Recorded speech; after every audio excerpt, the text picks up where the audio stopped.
favorite song that was played during the Movement Ayahuasca retreat? During my gauntlet, I had quite a random playlist going, and it was called "Oh Fortuna." It's like that really dramatic song, and I was like, oh wow, this is a good song, because at that time I was like going through that bit of like, okay, this is hard, I'm struggling, like I'm feeling tired, but it was like such a powerful song that it I just kind of like zoned into the song. So then I just put it on repeat, and I think I had it on for like maybe 2 rounds, and it really ups my energy for that, because where I was feeling like, oh, this is getting really tough. So yeah. You used the word dramatic for the song. Was the gauntlet dramatic or traumatic? It was both. So it was dramatic because it was hard, but then it was equally traumatic because it was hard. So the first half, because I had 3 and then 4, the first 3 I found okay. It's like getting into my vibe, getting into the flow, thinking like, oh, this is okay, but I was definitely like pacing to get through it because I knew it was going to be long. But then the second half, I hit a wall. That was when it was hard. That was when Oh Fortuna came on, and I had those rounds. And then I had round 6 was just super emotional, and I was like ugly crying throughout the whole round. Like I was just overwhelmed with like a lot of sadness from like previous experiences, and yeah, it was really, really emotional. But what I found was when I was really crying, it made the reps easier. So then it was quite nice that round kind of passed, like when I it was in that hard phase, but then that got me through. Weirdly, the emotion got me through that round, and then I think I had like a round to go, round and a half. So then it was just knuckle down and get it done. I mean, they all had, like, I got different takeaways from all of them. So the first Swami that we did, I found like a lot of past traumatic, hurtful, sad things were coming up. And then we went into the gauntlet, so potentially maybe that was where that sadness was there. And then the expression session was like pure rage, pure anger. So I had like, what was quite interesting, so when I spoke to Rich, was like the morning of that day, I like was not in the mood at all. Like I didn't want to do it. I was like, I know he'd said at the start like movement wasn't optional, but I was really like, I don't want to do this. I just didn't have that like motivation. But I did it. And actually when we got into the chest floor press, when that intensity was getting hard, like the expression just naturally came, and then I was able to like fully let it go. And then the final day, the acceptance, when we went for the walk, again, like before the walk, I had a lot of like, oh, this is going to be hard, like I'm going to carry this for a long time. But actually that was probably one of the most poignant experiences, because I actually really enjoyed it. So once I'd like 5 minutes down the road, I just realized like, this is okay, I'm in control. If I need to move the weight to adjust it, like I had it on my shoulders at some point just to like almost at rest. But I was really proud of myself that I didn't put it down the whole time, which I was quite surprised. I thought I probably would, but the enjoyment that I found from that walk was quite unexpected. Regretted not doing it? Yeah, for sure. Yeah, because where I think the feeling of not wanting to do it was kind of not wanting to confront the anger, because I struggled to express anger. So I think that's where the like, oh, I don't want to do this came from, like a bit of an anxiety towards it. But when I was able to get it out, it did, like that afternoon, like I felt like really, my energy was like really high, like really good. I had a lot of fun. We went into town, we got some food. So yeah, it was like, I'm glad I didn't back out. I think I knew I wasn't gonna back out. It was just that in the morning it was just like a hard morning. I was just like, didn't really have that like get up and go feeling. I was just more like tired, and I may just have been still tired from the gauntlet, but I'm glad I like allowed it and let it come. So I don't think I had, so I remember when the retreat first was advertised, I remember messaging Rich straight away and I was like, I'm there. So I definitely had that like inner desire to come and experience it. But what was interesting was like, that was a very strong, like, I want to do this. But obviously as the time went by that it was coming up, like I did have a bit of apprehension as to like what this was going to be, what was going to happen, what was going to come for me. So I think for people that are maybe unsure about buying a ticket and coming to a movement ayahuasca, like I would say that if you're at a point in your life where you want to change, like, or you want maybe some direction with where you want to go, then I would definitely recommend booking a ticket, because the experience is going to be yours. Like, we're all here, we're all in a group, but we had our own experiences. So if you want to change something, then be here. So for me, before I came here, I'd been experiencing like a lot of kind of overwhelm and like chaotic kind of, I'm going through a lot of changes generally, like in my life, but I kind of wanted to be able to experience something that would give me tools to go away with, so that in my life when I'm back, I can reflect back at my experience here and know certain things that I'll be able to do that can then help me if those things come up again, which I kind of expect that they may do, because I don't think you can change something really quick. But it's now I know those things, and having been through the experience that I went through,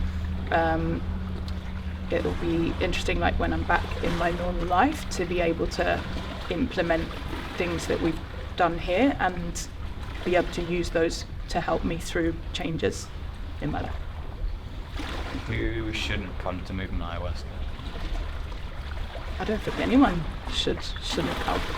I think, as I said before, like, the experience you have here is always going to be yours. We've got our own different experiences that we will have come with, and everybody's going to be here for different reasons or their own reasons. Rich is great at like being able to guide you through the experience, like regardless. So I don't think there's anyone that shouldn't come, but I think if you do come, like, you need to be willing to participate. Hence when those feelings came up for like not wanting to do it, but just like trust and know that there's a reason why Rich is giving us these things to do. So as much as I guess sometimes we should honor those feelings in us that I didn't want to do it, but equally, like, being part of the experience and going through those things was necessary to learn. What have you learned? So I think by the end, like with the acceptance, it was that everything is temporary. So like the gauntlet was hard, but it would end. That was in my control. How I did the movements and the exercises, again, was within my control. So like, yeah, it was hard, and we go through many hard things, but like, it's temporary. And I think one of the biggest things is like feeling like I'm able to trust more in me. So like the feelings that I have, like to speak them and be truthful, and to like, yeah, be able to like express myself and the things that I need, and like knowing that as I am, like I am enough, and change is down to me. Definitely when things get overwhelming, knowing movements and workouts and things that I can do to change that. And then also, like, what I've realized is spending time to journal is really important, because I haven't really, like, I've never really taken very well to journaling. I found it quite tough. But here, like, it was nice that we would go through a movement or a session, and then I would go back and like immediately like pen my thoughts, or like even in the mornings when we would do the morning walk. So like I would wake up, we would go out, and as soon as I came back, the first thing I would do is always like immediately write down those like things that came for me. And that's something I'm definitely going to take back, because I find like I go on walks, I do things like that, but I just let the thoughts come in my head and I don't necessarily like jot them down. But I think like being able to take that away as a practical tool, like journaling, is something that I've definitely like learned from this experience that I'm going to take away. My biceps. So my left bicep is like definitely like generally a weakness for me. And when I got given my gauntlet, I had bicep curls twice. So I was like, oh my God, my biceps are going to be cooked. But after the first half, so like the first 700 that I would have done on my biceps, initially it was definitely like my right side was naturally stronger, because it is. But in my second half, I definitely felt like the left was actually there, like as in was actually doing something, whereas usually I find it like quite a significant weakness where I'm feeling this but not this, whereas by that second, like my second set of the 700 biceps, the left, I could feel the left. And what I was really surprised about was like the day after, like I wasn't that sore. Like I honestly felt like I wouldn't be able to lift my arms, but it was actually okay. But yeah, definitely my left bicep has been like a considerable, like a noticeable connection that I got from being here. Everything else seemed pretty connected. Like when we did Swami, I felt like good connections. So, I mean, it was a beautiful setting. Like I loved the sea. So being able to do my gauntlet, like literally looking out over the sea for the whole thing, was just like beautiful. So like even when it was really hard, just being able to just stare out at the ocean was like calming, even though when I had those feelings of like, this is really challenging, this is really difficult, like that gave me calmness and gave me like confidence to keep going. And just the social time that you get. So obviously, yes, we do a lot of movement and a lot of kind of hard things, but there's equally a lot of fun time to connect with the people that you're here with, enjoy really nice food, wine. I mean, the final Swami that we did was really like happy. So like it was, my Swami experiences generally tend to be quite emotional, but in that final one, like it was just more of like pure kind of happiness, and really like deeply connected to myself. So like it was kind of, the music was just like taking me really deep, and I had like a lot of like really strong inner kind of feelings towards what I needed to do in that session.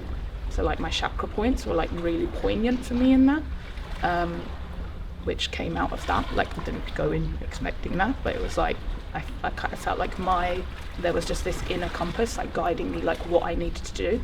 And then like when I went through all my chakras, like and like intently breathing into those areas, it was like it just felt really good, like really happy and really like connected. And that was like a really interesting experience that I didn't expect, and I'm really happy. Yeah. Who was the most fun person socially? Fun, I think the guy behind the camera, Mr. Macho. The weirdest? Same. I mean, I loved it. Like I loved connecting with the girls, having like girly chats, girly stuff, and then just like fun all together with you guys, and sea, sauna, ice cream. Movement ayahuasca is challenging, fun, and enjoyable.